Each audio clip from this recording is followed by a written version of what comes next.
Good morning. This is All India Radio, Kohima, the morning news read by Matsina.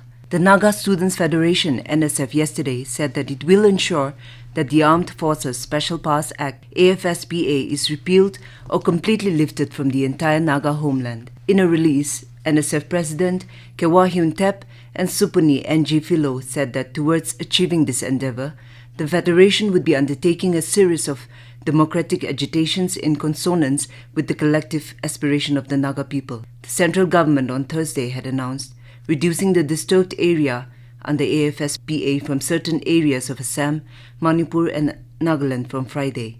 They lamented, saying that this step of the centre is rubbing more salt into the wounds of the Naga people, who are still reeling under the shock of the Oting incident, wherein 14 innocent Naga souls were mercilessly massacred by the Indian Armed Forces in a botched military operation December last year. The NSF also reminded the Naga people to refrain from extending any sort of cooperation towards the Indian Armed Forces or paramilitary forces until AFSPA is repealed or completely lifted from the Naga homeland. Meanwhile, the Federation also condemned the high-handedness of the armed forces at Chhasa village of Tirap district in Arunachal Pradesh, wherein 2 young Naga youths were critically injured when 12 para-special forces fired upon them without any warning whatsoever while they were returning from the river after fishing early Saturday morning, and demanded justice.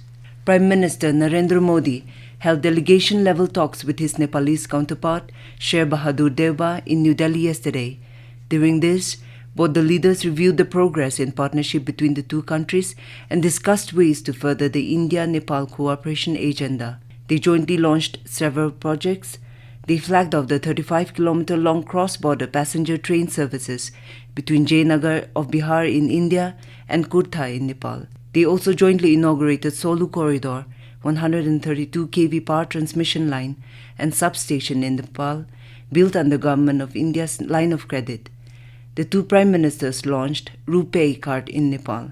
Union Defence Minister Rajnath Singh yesterday said, "Safety and security of the country is government's top priority and all efforts are being made to safeguard its unity and integrity." He was addressing a conclave organized by the Indian Air Force Station Hakimpet yesterday to commemorate Diamond Jubilee celebrations of Chetak helicopter service to the nation.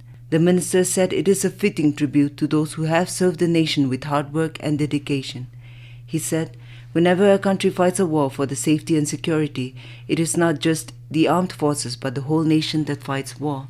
Nagaland's weekly sample positivity rate for suspected COVID-19 has now remained below 2% for the past 6 weeks.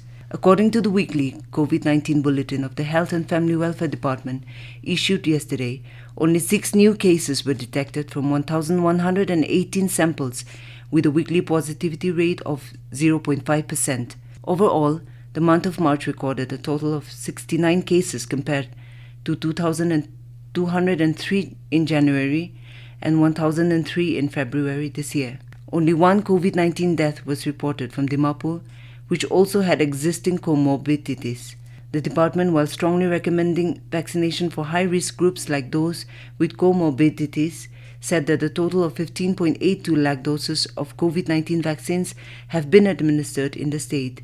Nagaland currently has a total of 35,477 confirmed cases of COVID-19, of which only 15 are active.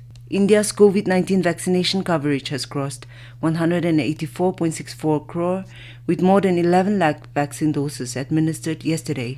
More than 1 crore 84 lakh vaccine doses have been administered to the 12 to 14 years age group so far. Junior Skills 2021, the country's first championship for school students, ended on a high note yesterday in New Delhi with felicitation of more than 60 winners with cash prizes, certificates and medals.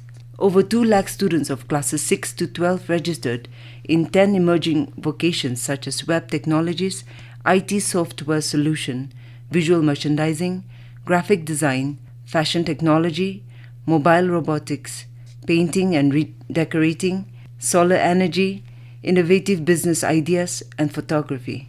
That's all we have in this morning bulletin. Have a good day.